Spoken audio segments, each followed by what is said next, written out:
दफ़ा का ज़िक्र है कि एक छोटे से गांव में एक खूबसूरत सी लड़की रहती थी जिसका नाम मानूर था। मानूर के वालिदैन ने इसका ये नाम इसलिए रखा था क्योंकि इसकी मुस्कुराहट चांदनी की तरह चमकदार थी। मानूर को गुलाब के फूल बहुत पसंद थे। वो हर रोज़ अपने घर के बागीचे में गुलाबों का ख्याल रखती थी और ये गुलाब हर रंग के होते थे, सुर्ख, सफ़ेद, गुलाबी और पीले।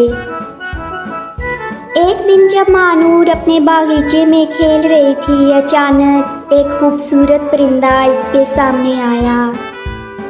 परिंदे ने अपनी चमकती हुई आवाज़ में कहा, मानूर, तुम्हारे गुलाबों की खुशबू दुनिया के कोने कोने तक पहुंच रही है और गुलाबों की देवी ने तुम्हें अपनी ख़ास शहज़ादी के तौर पर मुंतखब किया है।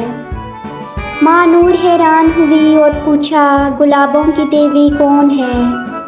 परिंदे ने जवाब दिया, गुलाबों की देवी वो है जो तमाम गुलाबों की हिफाजत करती है और इन्हें खुशबू बख्शती है।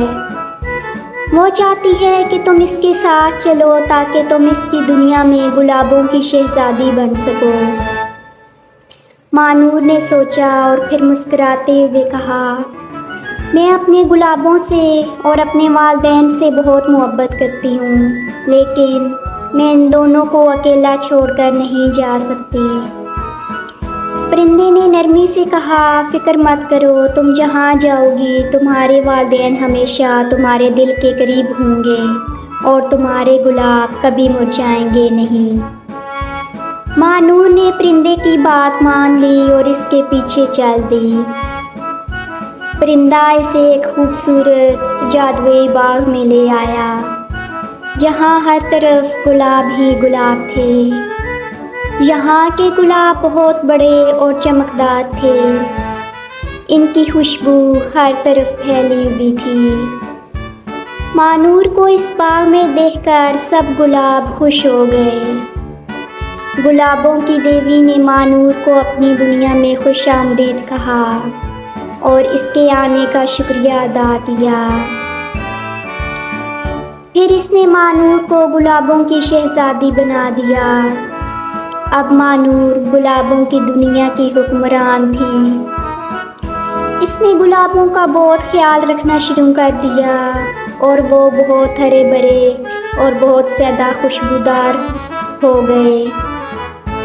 वक्त गुज़रता गया और मानूर ने गुलाबों की देवी के साथ मिलकर दुनिया भर में गुलाबों की खुशबू फैलाई।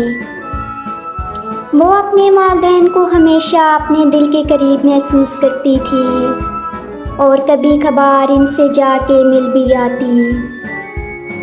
इसके वालिदैन भी खुश थे कि इनकी बेटी एक अजीम शहज़ादी बन गई है, गुलाबों की शहज़ादी। यूँ मानूर गुलाबों की शहज़ादी के तौर पर हमेशा खुश रही और इसकी कहानी गांव के सब बच्चों के लिए एक ख्वाब जैसी कहानी बन गई।